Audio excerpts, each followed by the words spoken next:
The sky over Valmont Hall didn't just rain, it screamed. A jagged vein of violet lightning tore through the clouds, illuminating the cobblestones in a strobe-light flash of silver. In that split second of clarity, Lady Amelia Rosewood saw her own reflection in a rain-slicked puddle, a creature of shadows, her emerald silk gown shredded at the hem and heavy with the filth of the gutter. She didn't look like a duchess, she looked like a thief. "Amelia, stand still, you little fool." Sebastian's voice cut through the thunder, raw with a brand of desperation she had never heard in 3 years of marriage. He was sprinting across the courtyard, his fine lawn shirt plastered to his chest, his face contorted into a mask of exaggerated terror. He wasn't afraid for her safety. He was looking at the small, rusted iron box tucked under her arm as if it were a ticking bomb. The black royal carriage lurched forward, the horses spooked by a sudden crack of thunder. "Go!" Amelia shrieked at the driver, her voice lost to the wind.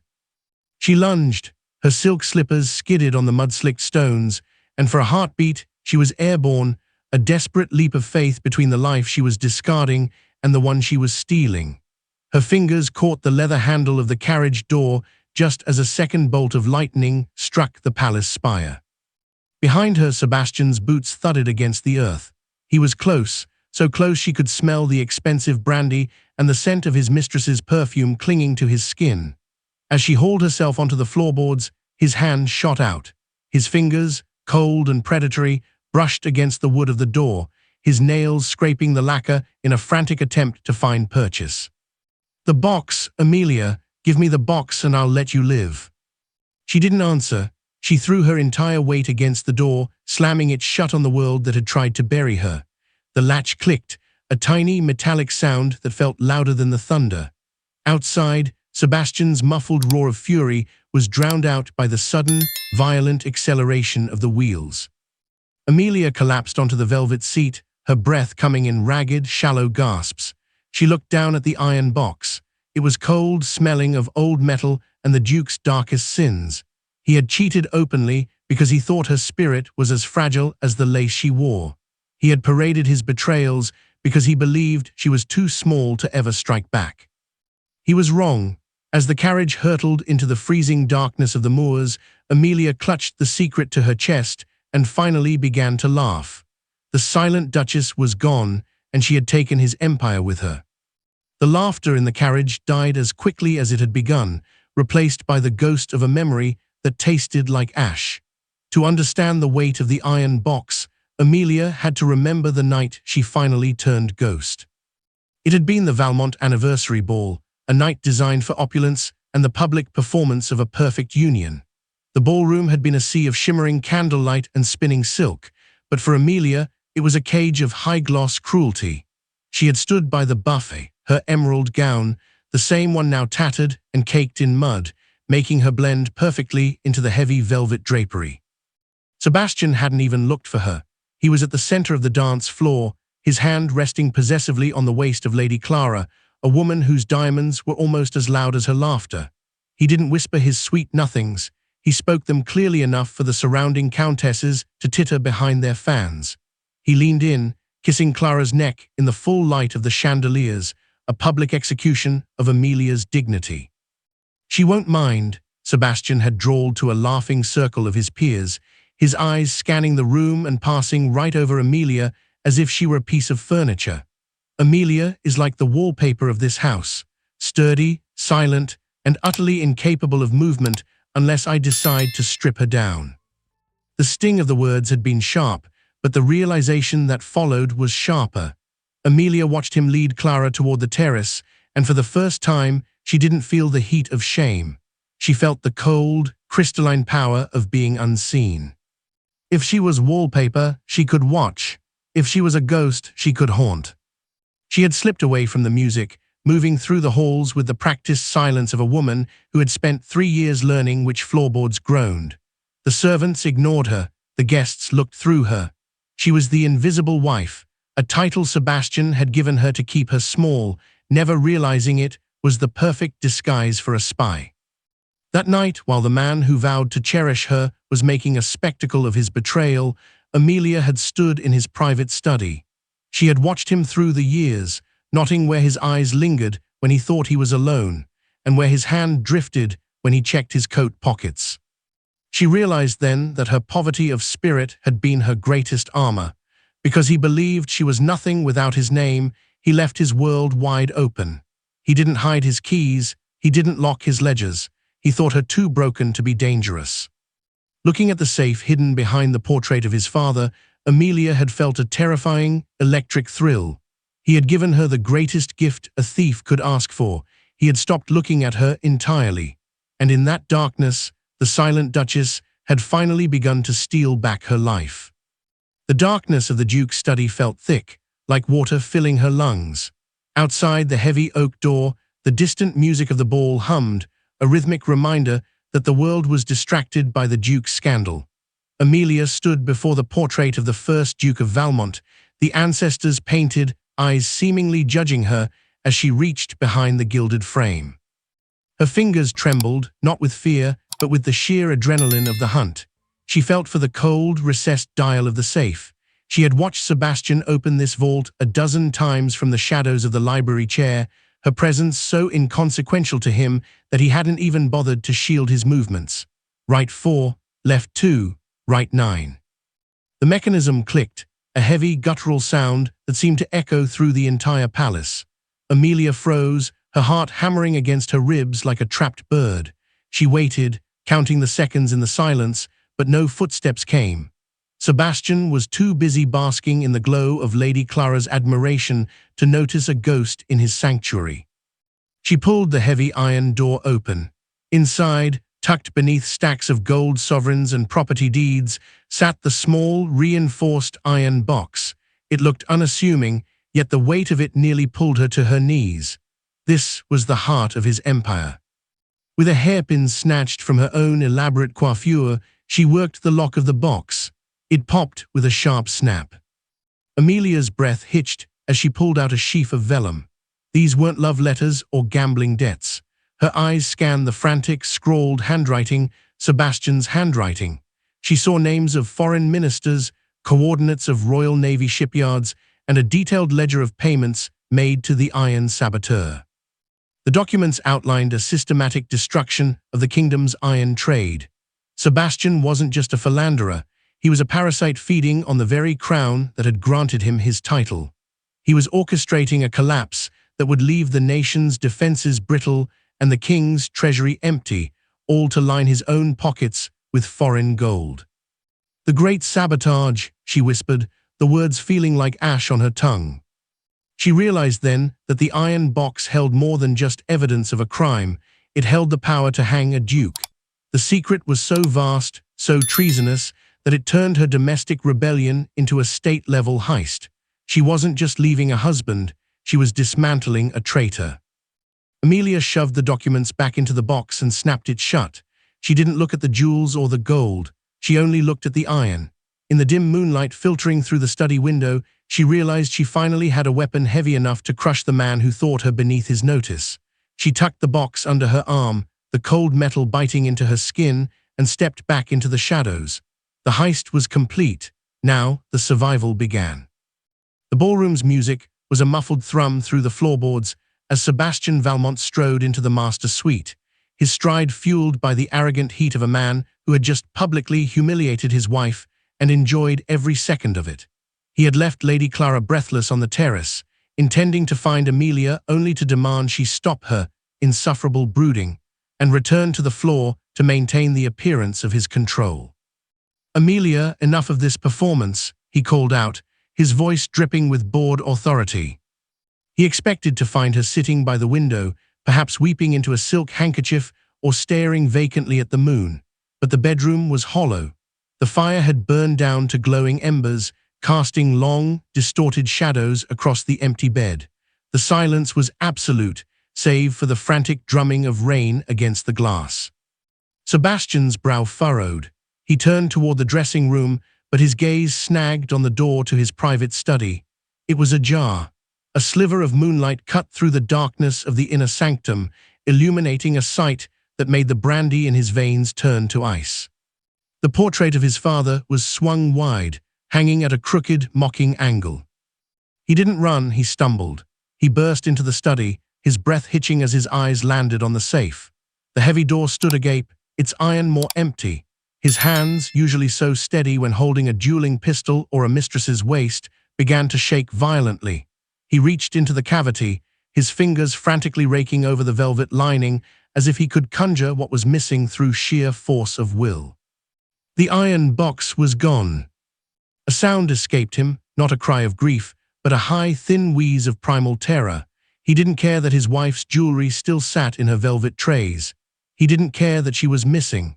His mind raced through the documents she now held, the shipping manifests, the encrypted correspondence with the king's enemies, the signed orders for the sabotage of the Royal Navy. "No," he whispered, the word a jagged rasp. "No, no, no." This wasn't heartbreak. It was the realization of a man who suddenly felt the phantom weight of a noose tightening around his neck. The meek woman he had ignored, the wallpaper he had mocked, had just walked out of his house with the only evidence that could lead him to the gallows. She hadn't just left him, she had sentenced him. Sebastian spun around, his face white, his eyes bulging with a frantic, wild energy. He lunged for the bell pull, ripping the cord from the wall in his desperation. "Guards," he screamed, the sound tearing through the quiet of the upper floors. "Find her, bring her back. If she reaches the city, we are all dead men." He collapsed against the desk, the broken lantern on the floor spilling oil like black blood, realizing for the first time that he had never really known the woman he had spent 3 years trying to break. And now, she was the one holding the hammer. The courtyard of Valmont Hall erupted into a fever of steel and shouting. Sebastian stood on the stone portico, the rain lashing at his face, but he felt nothing of the cold, only the searing heat of his own impending ruin. Beside him, the captain of the Royal Guard adjusted his crimson tunic, his hand resting on the hilt of a heavy broadsword. These were men sworn to the king, yet Sebastian had bought their loyalty with the very gold he had stolen from the crown's iron trade. "She has taken a relic of the utmost state importance," Sebastian lied, his voice a jagged edge of manufactured grief and authority. He gripped the captain's shoulder, leaning in so the other guards could hear. "My wife has succumbed to a violent, tragic madness. The poor creature is delusional. She believes she is a spy, carrying imaginary secrets to the king. In her mania, she stole a secured dispatch box meant for the Admiralty." The guards exchanged looks of grim concern. Sebastian's performance was masterful. He painted the image of a distraught husband forced to hunt his mentally fractured bride. "She is dangerous in this state," Sebastian continued, his eyes wide with a frantic, fake pity. "She is armed with a small dagger and the desperation of the truly lost. If she reaches the London road, she will destroy her reputation and mine. You must intercept that carriage. Do not let her speak to anyone. Her words are nothing but the ramblings of a broken mind." "And if she resists, your grace?" the captain asked, his voice low. Sebastian's jaw tightened. The lightning flashed, casting his shadow long and predatory against the stone. "Use whatever force is necessary to secure the box. The box is the priority. My wife's safety is secondary to the security of the realm." With a sharp command, the horses were spurred into a gallop. The sound of dozens of hooves striking the wet cobblestones sounded like a firing squad. Sebastian watched them go, his heart hammering a frantic rhythm against his ribs.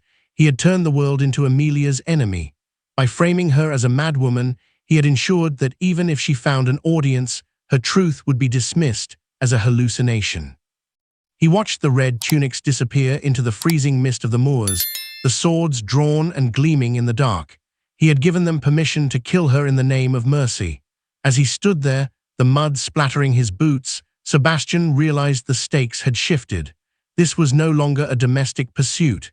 It was an all-out manhunt. And Amelia was no longer just a runaway wife.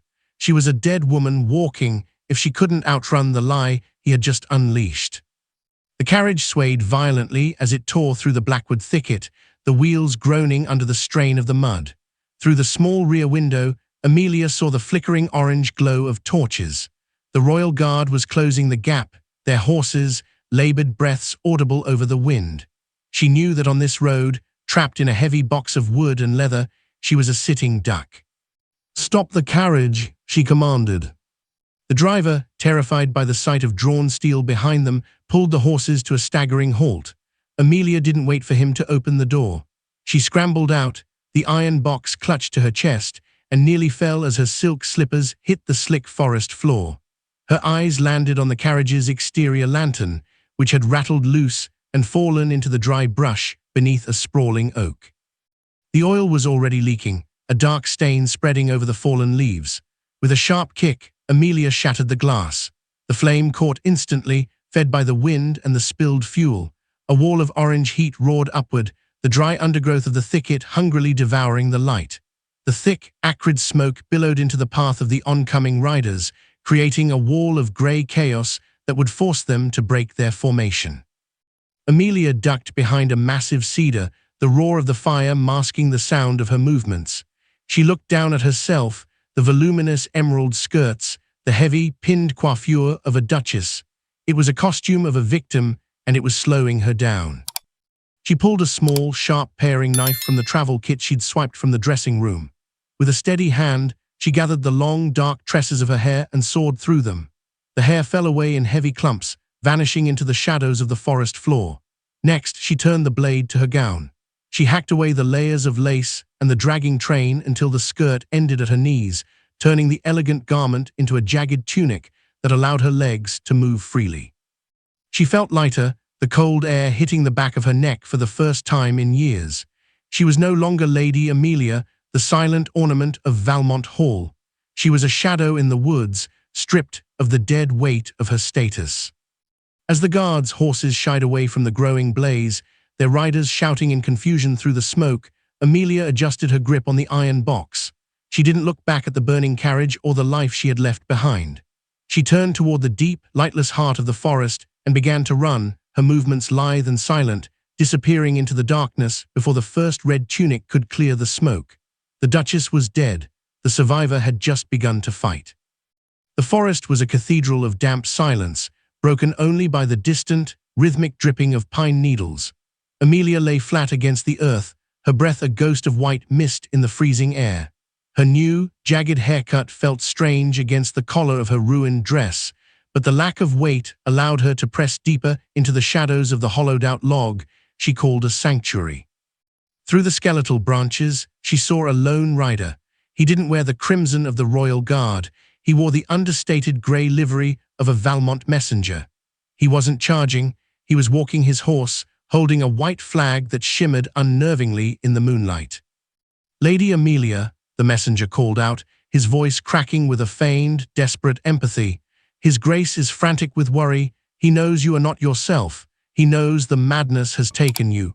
He asks only that you return the box so he can protect you from the king's men." Amelia's fingers tightened on the iron box until the rusted metal bit into her palms. The messenger stopped 10 yards from her hiding spot, unfolding a parchment sealed with the Valmont crest, the same wax seal that had once stood for her protection, now a symbol of her cage. "He offers a full pardon, my lady," the man continued, his eyes darting toward the thicket. "A quiet life in the dower house. No doctors, no asylums, just come into the clearing. Let us help you." For a heartbeat, the exhaustion nearly broke her. The promise of a bed, a fire, and an end to this frozen flight pulled at her like a tide. But then she saw it, the subtle glint of moonlight reflecting off polished steel in the high grass behind the messenger. 2 red-tunicked guards were belly crawling through the brush, their swords unsheathed. It was a gambit. Sebastian wasn't offering her a dower house, he was offering her a grave. The pardon was merely the cheese in the trap, a way to lure her into the open where his men could reclaim the iron box and ensure the mad Duchess never spoke again. If she stepped into that light, she wouldn't be helped. She would be silenced before her feet touched the stirrup. He still thought she was the woman who believed his lies. He still thought she was a creature who feared the dark more than she feared him. Amelia didn't move. She didn't even breathe. She watched as the messenger's face shifted from feigned concern to a sharp, predatory impatience.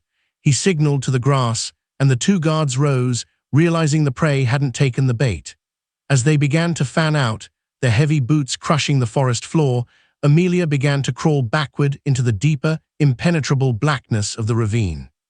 Sebastian had played his hand, and in doing so, he had confirmed her greatest fear. The secret in the box was worth more than her life, and if it was worth that much to him, it was worth everything to her. The scent of salt and spray replaced the rot of the forest as Amelia reached the edge of the world. The cliffs of Raven's Head plummeted into a churning abyss of black water and white foam, the roar of the Atlantic drowning out the pursuit until the very last moment. She had found a fresh carriage at the village inn, but the Duke's horses were faster, bred for the hunt, and now they had her pinned against the precipice. The carriage door was ripped open, but Amelia was already standing on the jagged limestone brink, the iron box held high in her arms. "Don't take another step, Sebastian," she screamed over the gale. The Duke dismounted, his movements stiff and frantic. Behind him, the royal guards formed a semicircle of steel and crimson, but they halted at the sight of her. Sebastian stepped forward, his face a ghostly pallor in the moonlight, his hands outstretched as if to catch a falling star. "Amelia, look at you," he hissed, his voice a mix of disgust and desperation as he took in her shorn hair and mud-stained rags. "You've destroyed yourself for a dream. Give me the box. We can still fix this. I will tell them the madness passed. I'll buy you a villa in Italy. You can live out your days in luxury, far from the scandal of this night." "A villa?" Amelia laughed, the sound sharp and wild against the wind. "You offer me a golden cage after you tried to hunt me like a dog. You don't want to save me, Sebastian. You want to save the rope from your neck." "I am offering you a life," he roared, stepping closer, his eyes fixed on the rusted iron. "If you drop that box, the king will have your head along with mine. You are an accomplice by marriage. Is that what you want? To drown in the dark for a sense of justice?" Amelia looked down at the box, then back at the man she had once called husband.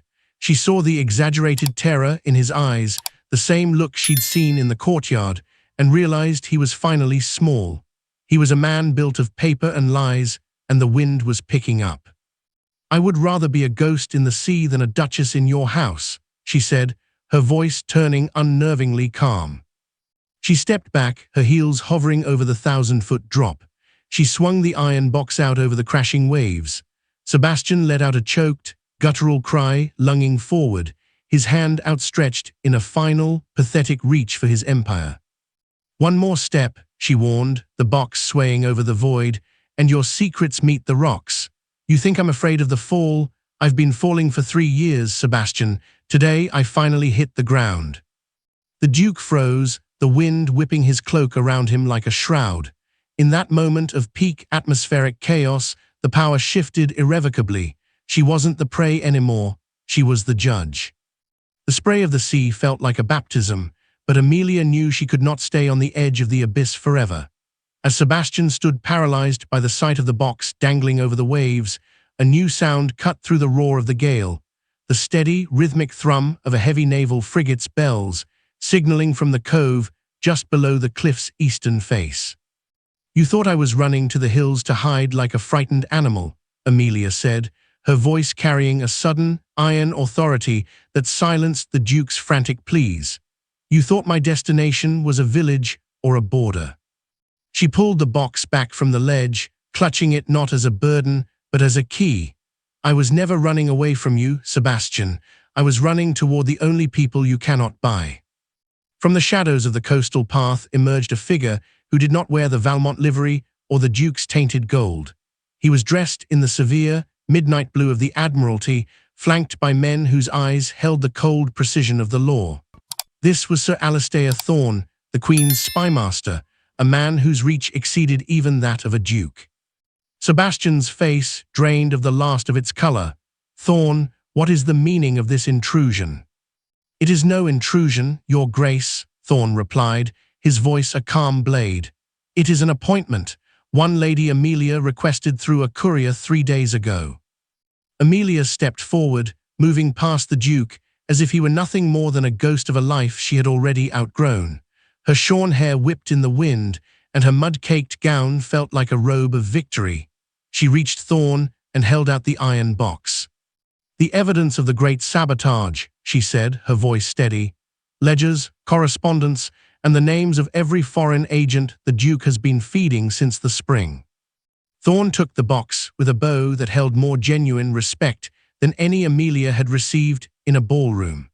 As the spymaster's men moved to surround Sebastian, stripping the royal guards of their authority with a single royal warrant, Amelia felt the invisible chains that had bound her for 3 years finally shatter. She turned to look at Sebastian one last time.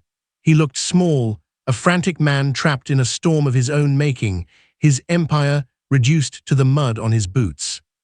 "You called me the wallpaper of your house, Sebastian," she said, the emotional weight of her journey finally settling into a quiet, crystalline peace. "But wallpaper only covers the rot. I decided it was time to tear it down and let the light in." As the spymaster led the Duke away toward the waiting ship, Amelia stood on the cliffside. The rain was stopping, and for the first time in years, the silence wasn't a cage. It was the sound of her own voice, finally free to be heard. The gavel of the House of Lords didn't sound like wood hitting a block. To Amelia, sitting in the high gallery, it sounded like the snapping of a spine. Below, Sebastian Valmont stood in the center of the hall, the crimson robes of his peerage pooled around his feet like a spill of blood. By royal decree, the title of Duke of Valmont was struck from the record, his lands forfeited to the crown, and his name consigned to the scrolls of infamy. As the guards led him toward the tower, he looked up, catching Amelia's gaze. For the first time, there was no terror in his eyes, only the hollow, vacant stare of a man who had finally realized that the woman he thought he owned had been the only thing keeping his world from collapsing. 5 months later, the sun rose over a different kind of life. Amelia stood on the terrace of a modest but elegant estate in the Cotswolds, purchased with the reward granted for exposing the great sabotage. She was no longer dressed in the heavy, suffocating silks of a duchess. Instead, she wore a simple, tailored riding habit of deep navy, her hair now grown into a chic, daring bob that framed a face no longer hidden by shadows or shame. She picked up a letter from her desk, the seal belonging to the royal bank. It confirmed the independence of her fortune, a wealth built not on a husband's whims, but on her own strategic brilliance. She was no longer the silent duchess or the invisible wife. She was Amelia Rosewood, a name she had reclaimed and forged in the fires of a midnight escape. She looked out over the rolling hills, the morning dew sparkling like the diamonds she had once despised. There were no more ghosts in the hallways, no more listening for the thud of drunken boots, and no more hiding behind the wallpaper. She picked up a small iron key, the key to her new study, and turned it over in her hand. The metal was cool and solid, a reminder that while the Duke had lost his empire, she had found her soul. The world would remember the fall of Valmont as a scandal of state, but Amelia would remember it as the moment she stopped running and started living. She stepped off the terrace and into the light, her head held high, a woman who had disappeared with a secret and returned with an empire of her own making. The Duke thought his secrets were safe, but he forgot that a woman who has nothing to lose is the most dangerous spy of all. If you enjoyed this high-stakes tale of revenge and transformation, subscribe for more stories of Regency, noir, and the women who set the world on fire.